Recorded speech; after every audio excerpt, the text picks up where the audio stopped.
Hey guys, welcome back to invest mindset. दोस्तों, आज से 5000 साल पहले बेबीलोन नाम के एक शहर में अरकद नाम का एक आदमी रहता था, जो अपने शहर का सबसे रिस्पेक्टेड और अमीर आदमी था, क्योंकि ये काफी बुद्धिमान था और इसने अपनी लाइफ में खुद ही अपनी सारी दौलत कमाई थी अपनी मेहनत और समझदारी से। तो जब इसका इकलौता बेटा बड़ा हुआ तो इसने डिसाइड किया कि ये अपनी सारी दौलत अपने बेटे को यूं ही देगा नहीं, क्योंकि अगर वो पैसा कमाने और उसे संभालने के लायक नहीं है तो वो इसे वेस्ट कर देगा। तो एक दिन अरकद अपने बेटे नोमासिर को बुलाता है और उसे कहता है कि मैंने अपनी लाइफ में काफी मेहनत की है, अपनी समझदारी से बहुत पैसे कमाए हैं, उसे ग्रो भी किए हैं और अपनी सारी ख्वाहिशें पूरी की है। लेकिन अब मेरी आखिरी तमन्ना ये है कि तुम मेरी इस पूरी दौलत को संभालो और इसे और ग्रो करो। लेकिन तुम्हें इस चीज को प्रूव करना होगा कि तुम इस दौलत को संभालने के काबिल हो, और इसीलिए मैं चाहता हूं कि तुम इस शहर के बाहर जाओ और पूरी दुनिया को बताओ कि तुम्हारे अंदर क्या काबिलियत है। और तुम्हारी इस शुरुआत के लिए मैं तुम्हें 2 चीजें देता हूँ जो मुझे अपनी अमीर बनने की जर्नी की शुरुआत में नहीं मिली थी, लेकिन तुम्हें मिल रही है। सबसे पहली चीज है ये सोने के सिक्कों का झोला, जिसे अगर तुम ध्यान से यूज करोगे तो ये तुम्हारी बहुत बड़ी दौलत का बीज होगा। और दूसरी चीज ये 5 लेटर्स है जिसमें मैंने अमीर बनने के 5 गोल्डन रूल्स लिखे हैं। अगर तुम इन गोल्डन रूल्स को पढ़ के अच्छे से समझ लेते हो तो तुम अपनी पूरी जिंदगी काफी आराम वाली जियोगे और तुम्हें पैसों की कभी टेंशन लेने की जरूरत नहीं होगी। अब तुम्हें 10 साल के लिए इस घर से और इस शहर से बाहर जाना होगा इन 2 चीजों के साथ, और 10 साल बाद जब तुम वापस आओगे तो तुम्हें अपना हिसाब किताब देना होगा कि तुमने क्या किया, जिससे मुझे पता चल जाएगा कि तुम मेरी दौलत को संभालने के लायक हो या नहीं। अगर तुमने प्रूव कर दिया तो मेरी सारी दौलत तुम्हारी होगी, लेकिन अगर तुमने अपनी काबिलियत प्रूव नहीं की तो मैं अपनी सारी संपत्ति गरीबों को डोनेट कर दूंगा और तुम्हें अपना रास्ता खुद ढूंढना होगा। तो तब अरकद का बेटा नोमासिर उन 2 चीजों को लेके, यानी सोने के सिक्कों का बैग अच्छे से पैक करके और उन लेटर्स को एक कॉटन के कपड़े से लपेट के घर से निकलता है, और उसकी माँ उसको एक गुलाम और कुछ घोड़े दे देती है उसकी सेफ्टी के लिए। फिर एग्जैक्ट 10 साल होने के बाद नोमासिर वापस अपने घर आता है और देखता है कि उसके पिताजी काफी बूढ़े हो गए, लेकिन उसे वापस आता हुआ देख के उसके पिताजी काफी खुश होते, और इसी खुशी में अरकद अपने सारे दोस्तों और रिश्तेदारों को डिनर पे बुलाता है।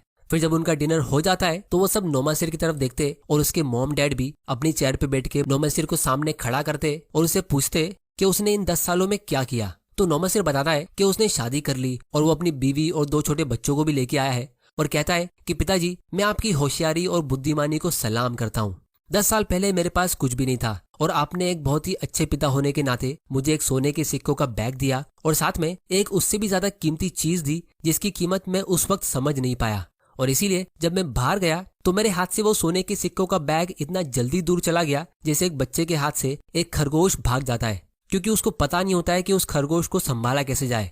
तो ये सुन के उसके पिताजी हंसने लगे। फिर नोमासिर कहता है कि सबसे पहले मैं निनेवे नाम के एक शहर में गया, क्योंकि वो शहर काफी तेजी से आबाद हो रहा था, तो मुझे लगा कि वहां पे पैसे कमाने की बहुत सारी अपॉर्चुनिटी होगी। तो जब मैं उस शहर में एंटर कर रहा था तो मुझे 2 लोग मिले जो काफी फ्रेंडली थे। तो उसमें से पहला वाला बोला कि इस शहर में एक आदमी रहता है जिसके पास एक घोड़ा है और वो हर हफ्ते एक घोड़े की रेस लगाता है, और जो उस रेस में उसे हरा देता है तो वो उसके बदले उनको बहुत बड़ी कीमत देता है। तो दूसरा वाला बोला कि मेरे पास एक जवान अरबी घोड़ा है जो काफी तेज भागता है, लेकिन मेरे पास पैसे नहीं है। अगर मेरे पास पैसे होते तो मैं जरूर उस आदमी से कंपटीशन लेता और जीत जाता, क्योंकि मैंने सुना है कि उसके पास कोई साधारण सा घोड़ा है जो मेरे घोड़े से इतना तेज नहीं भागता है। तो इतने में नोमासिर कहता है कि मेरे पास पैसे है, तुम अपने घोड़े को रेस में लेके आओ, मैं तुम्हें घोड़े पे शर्त लगाने के लिए पैसे देता हूँ और फिर हम आधा आधा प्रॉफिट लेंगे। तो जब एक्चुअली में घोड़ों की रेस होती है तो नोमासिर का घोड़ा बहुत ही बुरी तरह हार जाता है और उसे बहुत सारे सोने के सिक्के देने पड़ते। फिर कुछ दिनों बाद उसे पता चलता है कि वो 2 लोग उस हॉर्स रेस वाले के पार्टनर ही थे जो अपने प्रॉफिट शेयर कर रहे थे। मतलब वो लोग उसके पार्टनर बनने का दिखावा कर रहे थे, लेकिन एक्चुअली में वो दूसरे आदमी के पार्टनर थे, और वो लोग ऐसे ही नए नए सफर करने वाले लोगों को ढूंढते थे, उनको बातों में फंसाकर उनको बेवकूफ बनाते थे।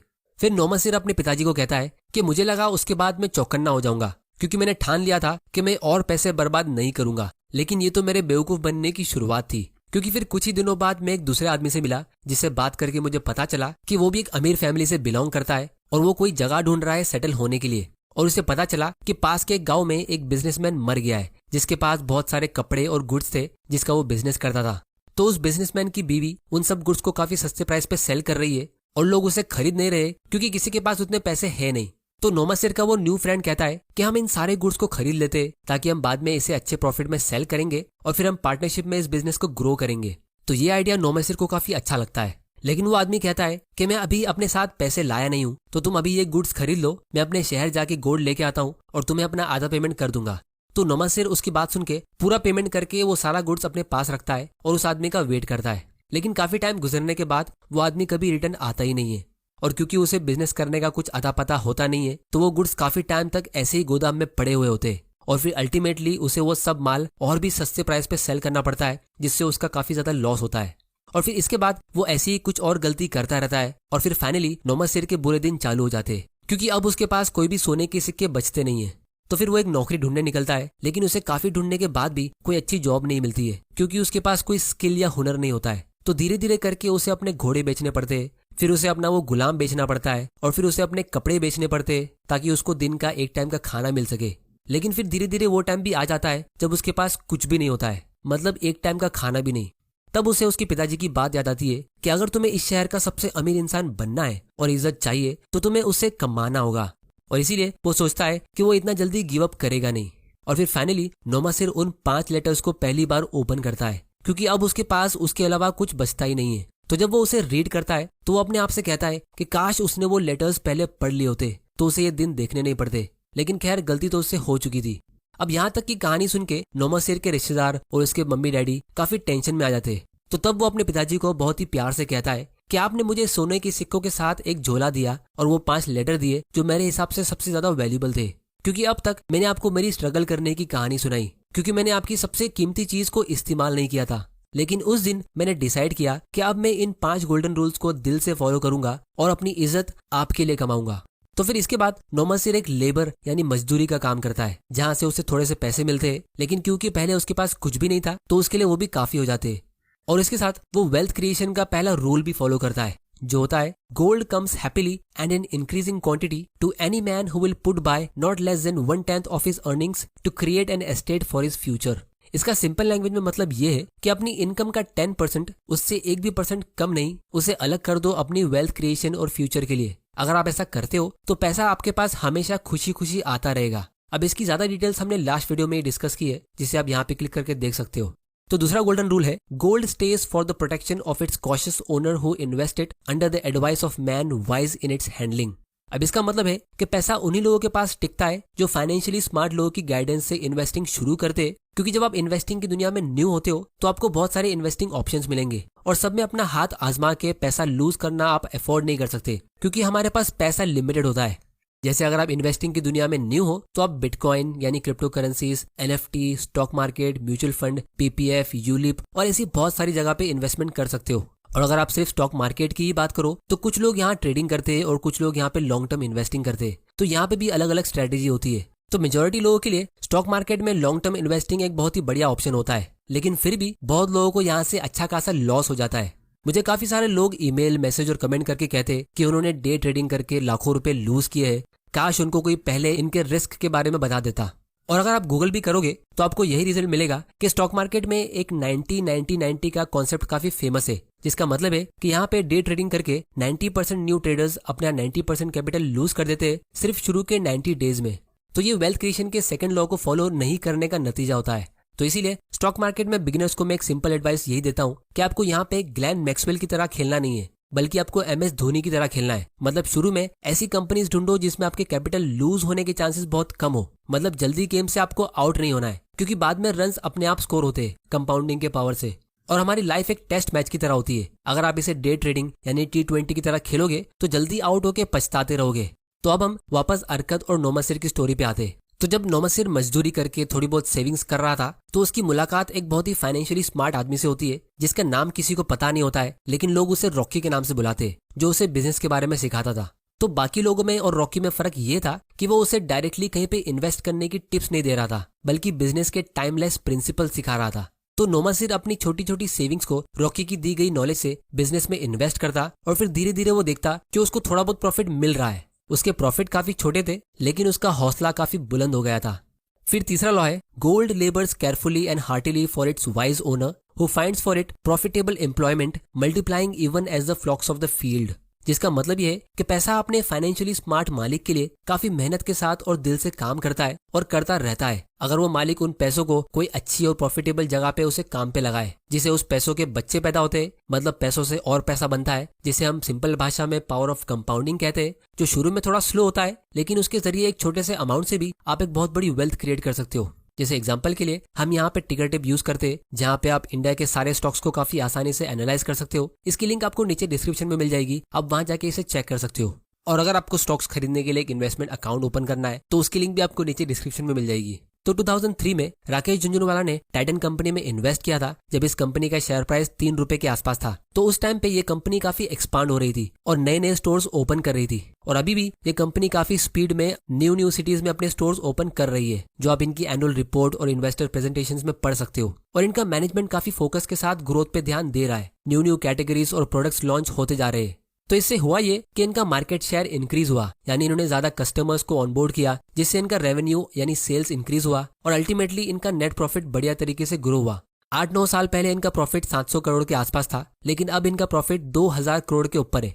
तो राकेश झुनझुनवाला ने अपने पैसों के लिए एक प्रॉफिटेबल एम्प्लॉयमेंट ढूंढा, मतलब उन पैसों को काम पे लगाने के लिए एक अच्छी कंपनी ढूंढी जहां उनका वो पैसा हार्डवर्क कर सके। और इसीलिए इस कंपनी का शेयर प्राइस 3 रुपए से ग्रो होकर आज अप्रोक्सीमेटली 2000 रुपए के आसपास पहुंच गया है, जिसकी वजह से राकेश झुनझुनवाला की वेल्थ 600 गुना बढ़ गई है।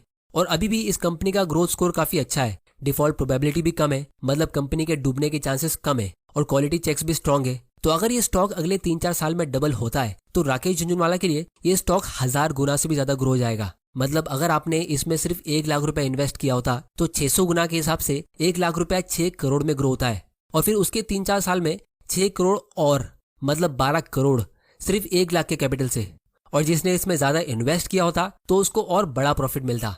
तो ऐसी वेल्थ आपको जेन्युइन कंपनीज के जरिए ही ग्रो होकर मिलेगी, जो ईमानदारी से अच्छे प्रॉफिट कमाती रहती है, कस्टमर्स को ज्यादा वैल्यू देती रहती है और हमेशा ग्रोथ के बारे में सोचती रहती है। वरना अगर आप शॉर्टकट मारने के चक्कर में जाओगे तो उससे क्या होगा, इसे हम नेक्स्ट लॉ में समझते हैं। तो चौथा लॉ है, gold slips away from the man who invested in businesses और purposes with which he is not familiar with और which are not approved by those skilled in its keep. इस rule का मतलब ये है कि आपको ऐसी जगह इन्वेस्टमेंट करना चाहिए जिसकी आपको नॉलेज है, जिस पे आप अच्छा खासा भरोसा करते हो, या फिर जो नॉलेजेबल लोग होते हैं जो आपको कोई इन्वेस्टमेंट रेकमेंड करते हैं, तो आपको उनकी नॉलेज पे और उन पे ट्रस्ट होना चाहिए। अब दोस्तों, इस रूल को वॉरेन बफे अपने लेटर्स में काफी बार कहते हैं कि we never invest in businesses और places which we fully do not understand, जिसको Warren Buffett circle of competence भी कहते हैं। क्योंकि आपकी लाइफ टाइम में आपको ऐसे बहुत सारे इन्वेस्टमेंट ऑप्शंस मिलेंगे जहां बाकी लोग इन्वेस्ट कर रहे हैं और अमीर बन रहे हैं, लेकिन आपको उसके बारे में इतना पता नहीं होगा। तो ऐसे टाइम पे आपको पहले उन इन्वेस्टमेंट्स को समझना चाहिए, फिर ही उसमें इन्वेस्ट करना चाहिए। क्योंकि मान लो अगर आपने इसी स्टॉक टाइटन कंपनी में ईयर 2000 में इन्वेस्ट किया होता जब इसका शेयर प्राइस 7 रुपए के आसपास था, तो आपने 2003 में इसे बेच दिया होता जब इसका शेयर प्राइस 2-3 रुपए के आसपास था। क्योंकि 7 रुपए से 2 रुपया मतलब ये 70% का लॉस होता है। तो जिनको बिजनेस की नॉलेज और उसकी अंडरस्टैंडिंग नहीं होती है, तो वो लोग हमेशा मार्केट क्रैश के बीच डर के सेल कर देते। राकेश झुनझुनवाला ने इस स्टॉक में काफी पहले से इन्वेस्ट कर रहा था, ईयर 2000 से भी पहले से, लेकिन जब इसका शेयर प्राइस 2002 और 2003 में गिरा तो उन्होंने इसमें एकदम बड़ा अमाउंट इन्वेस्ट किया। उन्होंने अपनी ऑलमोस्ट पूरी लाइफ टाइम की सेविंग्स इसमें लगा दी, क्योंकि उनको इस कंपनी की इतनी नॉलेज और अंडरस्टैंडिंग थी। तो एक चीज मैंने हमेशा देखी है कि स्टॉक्स सेम होते हैं, लेकिन 2 लोगों को अलग अलग आउटकम मिलता है, एक को प्रॉफिट और दूसरे को लॉस। क्योंकि जिसको लॉस मिलता है तो उसने लॉ नंबर 4 फॉलो नहीं किया होता है और उन्होंने किसी भी स्टॉक में कभी भी इन्वेस्ट कर लिया होता है बिना उसको समझे। और फिर फाइनल लॉ है, gold flees the man who would force it to impossible earnings और who follows the seductive advice of tricksters and scammers और who trusted to his own inexperience and romantic desires in investment. अब इस rule का मतलब ये है कि जो लोग अपने इन्वेस्टमेंट से बहुत ही एक्स्ट्राऑर्डिनरी रिटर्न्स एक्सपेक्ट करते, जैसे 21 दिन में पैसे डबल या 1000 रुपया इन्वेस्ट करके 1 लाख रुपए का प्रॉफिट कमाने का सोचते, तो वैसे लोगों के हाथ से जो पैसा उनके पास ऑलरेडी होता है ना, वो भी उड़ के भाग जाता है। और ऐसी एडवाइस आपको ज्यादातर फ्रॉड इन्फ्लुएंसर्स और स्कैमर्स देंगे, जो आपको पूरी तरह ग्रिड में डुबा के आपसे ऐसे काम कराएंगे। वो लोग आपको स्क्रीनशॉट्स भेजेंगे कि उन्होंने एक ही दिन में 5 लाख रुपए का प्रॉफिट कमाया फ्यूचर्स एंड ऑप्शंस के जरिए, और ये बहुत ही ईजी है, आपको भी करना चाहिए, एक्सेट्रा एक्सेट्रा। लेकिन वॉरेन बफे और पर्सनली मैं भी डे ट्रेडिंग, फॉरेक्स ट्रेडिंग और फ्यूचर्स एंड ऑप्शंस को वेपन्स ऑफ फाइनेंशियल डिस्ट्रक्शन मानते हैं। मतलब बहुत ही आसानी से एकदम चुटकी बजाते ही आपकी लाइफ टाइम की सेविंग यहाँ खत्म हो सकती है। दोस्तों, मुझे काफी सारे ईमेल्स और मैसेजेस आते जहां लोग अपनी रियल लाइफ स्टोरी बताते कि कैसे उन्होंने स्टॉक मार्केट से ट्रेडिंग करके और दूसरे ऐप से जैसे फॉरेक्स, बाइनरी, क्रिप्टो या फ्यूचर्स एंड ऑप्शन से जल्दी पैसा कमाने के चक्कर में लाखों रुपए लूज किए। जैसे मुझे काफी रिसेंटली एक ईमेल आया जहां एक आदमी ने कहा कि उसकी 6 सिस्टर्स है और उसने टोटल 12 लाख रुपए सेव किए थे उनकी शादी के लिए, जो उसने सब ट्रेडिंग करके लूज कर दिया। और उस पर बहुत बड़ा लोन का टेंशन भी है और उसे पता नहीं कि वो उसे कैसे हैंडल करेगा। तो ये जो मिस्टेक्स है लोग हजारों सालों से करते आ रहे, जो नौमेसर ने भी की थी। कि जितना पैसा आपके पास पहले होता है आप उसे लूज करके ही सबक सीखते हो। तो इसीलिए ऐसे वीडियोस में टाइम टू टाइम बनाते रहता हूँ ताकि आप इसे अपने फ्रेंड्स और फैमिली मेंबर के साथ शेयर करो जो जल्दी अमीर बनने के चक्कर में अपनी छोटी सी गलती की वजह से इस फाइनेंशियल फ्रीडम की रेस में काफी पीछे हो जाते हैं।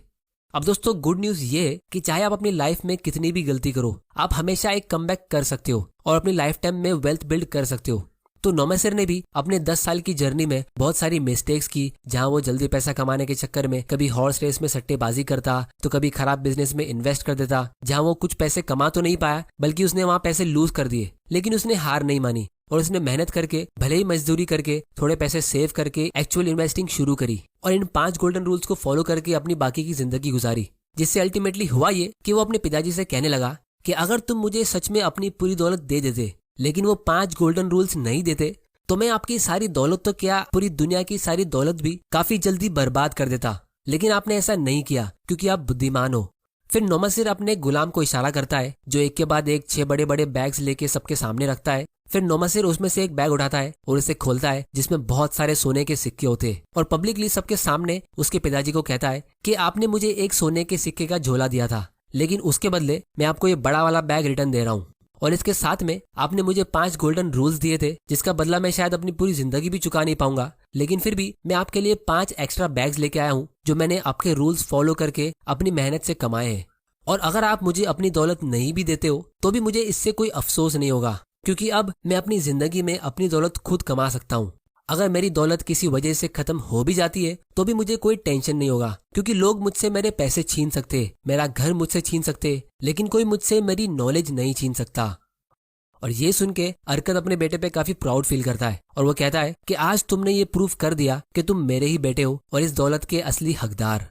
तो दोस्तों अगर आप भी अपनी लाइफ में किसी चीज को लेकर स्ट्रगल कर रहे हो तो आपको इतना डिमोटिवेट होने की जरूरत नहीं है। आप अपनी इंट्रिंसिक वैल्यू को बढ़ाने की कोशिश करो, मतलब ऐसे टाइमलेस लेसन्स और कॉन्सेप्ट्स को सीखो, जिससे होगा ये कि जिस चीज को आप दिल से चाहते हो तो वो खुद आपके पास चल के आएगी।